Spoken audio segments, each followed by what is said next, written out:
अस्सलाम वालेकुम। लीजिए बेटा, ये चैप्टर हम स्टार्ट हमने किया हुआ है। चैप्टर 3 है। You know this is halogenoalkane. Last time जो हमने डिस्कस किया था, if you remember in this chapter nucleophile, there is a term हमने डिस्कस की लास्ट टाइम। ये एक ऐसी केमिकल स्पीशीज है जो पॉजिटिव या पार्शियल पॉजिटिव एरिया जो होगा किसी भी मॉलिक्यूल का या किसी भी आयन का, उसकी तरफ अट्रैक्ट होता है। और इसमें एग्जांपल हमने OH माइनस के लिहाज से लास्ट टाइम की थी। और I can show you again, we have discussed his reaction of halo alkene. और इसमें हमने एक्वस NaOH के लिहाज से reagent NaOH aqueous, heat under reflux, और ये प्राइमरी हैलो अल्कीन का हमने स्लॉट मुकम्मल किया था। और उसमें आपको याद होगा हमने डिस्कस किया था, जो जो OH माइनस आगे प्रोसीड करता है उसी तरह CBr बॉन्ड को तोड़ता है। और ये प्राइमरी हैलो अल्कीन में खास बात क्या है कि rate of the reaction depends on the concentration of both reactant. दोनों पे डिपेंड करता है क्योंकि दोनों टकराएंगे। तो बेसिकली क्या है, यहाँ पे मैंने आपको करेक्ट भी करवाया था कि ये असल में O की साइड से है। ये O और H लोन पेयर यहाँ से अट्रैक्ट करता है। जाहिर है दोनों टकराएंगे, और दोनों का टकराना जाहिर है कंसंट्रेशन ज़्यादा करेंगे, नंबर ऑफ इफेक्टिव कोलिजन ज़्यादा होगी, और that is obvious, rate of reaction increase करेगा। और इसीलिए हम इसको SN2 करते हैं। ये लास्ट टाइम हमने डिस्कस किया। उसके बाद फिर हमने लास्ट टाइम डिस्कस किया कि जी अ, ये सारा हमने डिस्कस कर लिया था, हीट अंडर रिफ्लक्स क्या होता है, ये डायग्राम भी बनी हुई है। फिर टर्शरी हैलोअल्कीन को डिस्कस किया था। टर्शरी हैलोअल्कीन में हमने डिस्कस किया था कि ये it follows the mechanism nucleophilic substitution unimolecular. और उसकी वजह क्या है? उसकी वजह इंडक्टिव इफेक्ट है। ये इंडक्टिव इफेक्ट सेकंड चैप्टर में भी हमने पढ़ा, यहाँ भी दोबारा आ गया। और ये हमने पढ़ा था कि आप देखिए कि you can look this, you can look, there is a methyl group, ये मिथाइल ग्रुप।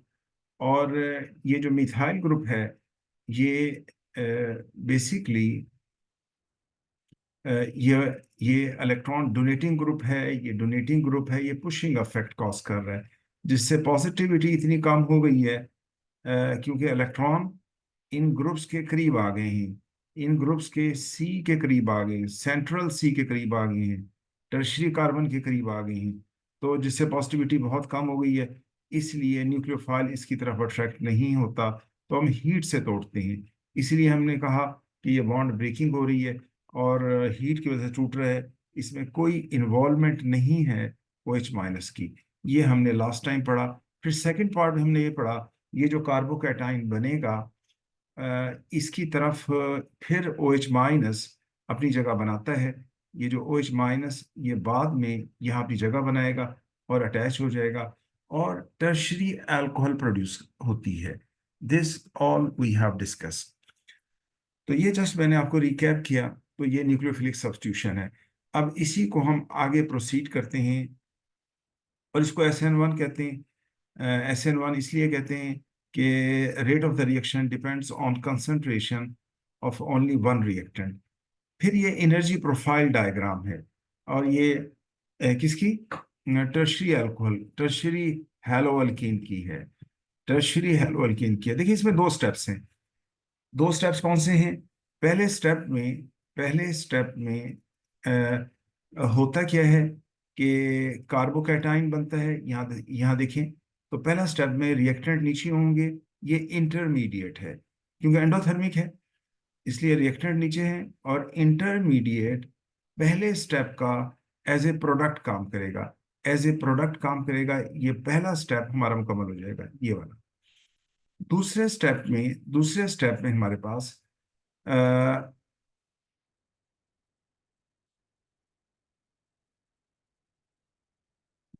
और दूसरे स्टेप में जो इंटरमीडिएट बना था उसको थोड़ी सी एनर्जी देंगे, क्योंकि वो एक्सोथर्मिक है, इसलिए आप देखें कि उसको जो एनर्जी चाहिए वो बहुत थोड़ी चाहिए। तो इसलिए हम देखेंगे कि ये एक्टिवेशन एनर्जी बहुत थोड़ी है और प्रोडक्ट नीचे आपके बन जाएंगे, और ओवरऑल इट इज़ एक्सोथर्मिक। ये एनर्जी प्रोफाइल डायग्राम है न्यूक्लियोफिलिक सब्स्टिट्यूशन यूनिमॉलिक्यूलर की। This is the point. मुझे बताया, hopefully it is clear and clearly understood. बेटा इसमें कोई कंफ्यूजन तो नहीं है ना? Are they clear? Yes sir. अच्छा ठीक हो गया, गुड। अच्छा, जहां तक अब सेकेंडरी हेलो अल्केन का ताल्लुक है, देखिए और से देखिएगा। सेकेंडरी हेलो अल्केन में आपके पास, अब अगर क्वेश्चन आता है कि जी ये सेकेंडरी हेलो अल्केन है, तो आपको एक तो ओपन ऑप्शन दे सकते हैं। और ओपन ऑप्शन क्या होगी कि जी आपकी मर्जी है, SN1 से इसका मैकेनिज्म ड्रॉ कर दें या SN2 से कर दें। तो उसी तरह से जो SN2 और SN1 है उसी तरह से सेकेंडरी हेलो अल्केन पे अप्लाई कर दें। या आपको कह देंगे कि जी ये SN2 की तरह बिहेव करेगा, तो उस सूरत में फिर आप ये SN2 वाला मैकेनिज्म इसको शो करेंगे। मतलब ये दोनों पैटर्न को फॉलो करता है, follow both reaction, both type of mechanism, that is SN1 और SN2, दोनों तरीकों से ये फॉलो करता है। तो इसलिए आपकी मर्जी है दोनों में से कोई भी मैकेनिज्म को अडॉप्ट कर लें। This is a point. ये सेकेंडरी हेलोल्केन है, यानी उसका कोई डेफिनेट नहीं है। नेक्स्ट आपके पास आ जाता है, लीजिए अब हम अगले, एक रिएक्टेंट हमारा मुकम्मल हो गया, और एक रिएक्टेंट जो था यहाँ पर वो था NaOH aqueous. This was NaOH aqueous, it is completed. और इसको हमने प्राइमरी, टर्शरी और सेकेंडरी ऑटोमेटिकली कवर हो गया, क्योंकि मैंने बताया कि दोनों अप्लाई होते हैं उस पर। अच्छा, अब आगे जो रिएजेंट आ रहा है, if you look this, this is sodium cyanide. If you look, this is sodium cyanide या potassium cyanide, this is the reagent. अच्छा, अब यहां पर अलग से भी लिखा, रिएजेंट क्या है? NaCN या स्लैश KCN इन इथानॉल। ये देखें, in ethanol, this is this is also required to mention. अच्छा, वजह क्या है ये मैं आपको बताता हूँ। देखिए, जो ऑर्गेनिक होते हैं, ऑर्गेनिक सब्सटेंस होते हैं, वो यूजुअली इनऑर्गेनिक सब्सटेंस में डिजॉल्व नहीं होते। जैसे ये सोडियम साइनाइड है, इनऑर्गेनिक, ये इनकी नेचर डिफर करती है। वो कोवेलेंट होते हैं, ऑर्गेनिक कोवेलेंट हैं, कोवेलेंट बॉन्ड इनमें डोमिनेंट फैक्टर है। और ये जो आयनिक कंपाउंड है, ये ज़ाहिर आयनिक होते हैं, आयंस होते हैं, तो ये इंटरेक्ट नहीं करते। अब इसका सोल्यूशन क्या है? इसका इसका हल क्या है? इसका हल ये है कि NaCN या KCN को पहले इथानॉल में डिसॉल्व करें। ये इथानॉल ऐसा सॉल्वेंट है जो ऑर्गेनिक नेचर है, ये इनऑर्गेनिक को भी डिसॉल्व कर लेता है, ऑर्गेनिक को भी कर लेता है। तो पहले NaCN KCN को इथानॉल में डिसॉल्व करें, फिर इसको ऐड कर दें जो भी हेलोअल्केन आप ले रहे हैं, जो भी हेलोअल्केन आप ले रहे हैं। जैसे यहाँ पर if you look, I choose a haloalkene that is chloromethane। आप ये देखिए कि ये मैंने क्लोरोमीथेन, सॉरी क्लोरोमीथेन मैंने ये सेलेक्ट किया। तो दिस इज क्लोरोमीथेन, ये मैंने इसको लिया है, और किसी भी अप्लाई कर सकते हैं। अच्छा, अब ये यहाँ पर जरा हमने जनरलाइज फॉर्म में कर लिया है। अगर वो कहते हैं SN2 SN1 के पैटर्न पे बनाएं, तो आपको पता है ये प्राइमरी है और हेलो अल्कीन है, तो वही SN2 वाला होगा, जैसे वो हमने पहले किया। लेकिन वो स्टेप मैंने ओमिट कर दिया, क्योंकि हर एक का एक दफ़ा समझा दिया है। अब आप अप्लाई खुद कर सकते हैं उसको। यहाँ पे सिर्फ जो इनिशियल एरोज हैं वो दिखाए गए हैं बस, और जो इंटरमीडिएट स्टेज है उसको ओमिट कर दिया गया है। वो वही होगी जो NOH में आपने किया वही अप्लाई करेंगे। अब जिस तरह यहाँ पर आप देखेंगे C N minus, C N पे देखें लोन पेयर है, ये अट्रैक्ट होते हैं इस कार्बन की तरफ, ये अट्रैक्ट होते हैं इस कार्बन की तरफ, और ये सी सी एल बॉन्ड को तोड़ रहा है। ये वही स्टेप है जो वहां पर आपने ओ एच माइनस के साथ भी किया है, सेम वही स्टेप है, क्योंकि सी पार्शियल पॉजिटिव है और सी पर लोन पेयर है, नेगेटिव आइन है सी एन माइनस, ये यहाँ पर अट्रैक्ट होगा और जिससे सी सी एल बॉन्ड को तोड़ेगा। जब ये सी सी एल बॉन्ड को तोड़ेगा तो नहीं आता। जी बेटा, कोई क्वेश्चन है? कोई क्वेश्चन है? अच्छा, ये सी एल माइनस निकल जाएगा, ये सी एल माइनस निकल जाएगा, और सी एन, सी की साइड से ये सी एच थ्री से ज्वाइन हो जाएगा, और C triple bond N, C और एन के दरमियान ट्रिपल बॉन्ड होता है, तो C triple bond N group लग जाएगा सी एच थ्री से, और C C L bond break हो जाएगा, और ये इवनली ब्रेक होगा। इसका मतलब क्या होगा, इस एरो का मतलब क्या होगा कि ये दोनों इलेक्ट्रॉन सी एल कैरी कर रहा है, तो सी एल माइनस अलहदा हो जाएगा और ये बनेगा सी एन। अगर ग्रुप लग जाए तो हमने ये पढ़ा था पहले चैप्टर में, ये नाइट्राइल होता है, तो इसे बोलते हैं इथेन नाइट्राइल। तो असल में ये नाइट्राइल की मैन्युफैक्चरिंग भी है। या आपसे पूछते हैं कि ये बताइए कि नाइट्राइल को कैसे आपने सिंथेसिस करनी है, बनाना है, तो this is the method to produce nitrile. तो न्यूक्लियोफिलिक सब्स्टिट्यूशन उसी तरह होगा। ये न्यूक्लियोफिलिक में इसके स्पेलिंग जरा आप देख लीजिएगा कि ये हैं, डबल एल लिखा हुआ है, ये वन एल है, यानी N U C L E O P H I L I C, ये डबल एल लिखा हुआ है, एक एल नहीं, दो एल नहीं, एक एल होता है। न्यूक्लियोफिलिक सब्स्टिट्यूशन है जनरली, और स्पेसिफिकली वही होता है एस एन टू। वो मैंने इंटरमीडिएट नहीं बनाया इसका, क्योंकि वो बार बार जाहिर है वही आ रहा है जो कि ओ एच के ऊपर अप्लाई किया था। तो this is the method to produce nitrile. और जनरली न्यूक्लियोफिलिक सब्स्टिट्यूशन स्पेसिफिकली अगर हमने उसको करना है तो ये वही एस एन टू होगा जैसे हमने ओ एच माइनस के साथ किया था, यानी वो ये होगा, ये जो मैंने आपको दोबारा आई can show you, this is the ये ये वाला ये वाला स्टेप, यही इसी तरह मॉलिक्यूल है, इसी तरह बनाना है। आपने दिखाना है यहाँ पे ओ एच अटैच हो रहा है, वहां पे सी एन आ गया, भाई ये फर्क होगा। बाकी वहाँ भी जो हेलोजन का सी के साथ बॉन्ड है वो डॉटेड से शो करना है, हेलोजन कोई भी एटम हो सकता है। तो बाकी ये स्टेप मैंने ओमिट कर दिया वहाँ पर, क्योंकि बार बार अब जाहिर है वही आना है, तो इसलिए मैंने ओमिट कर दिया। यहाँ से इसको, ये स्टेप आप यहाँ से अप्लाई कर सकते हैं देखकर। बेटा मुझे बताइए, यहाँ तक कोई कंफ्यूजन?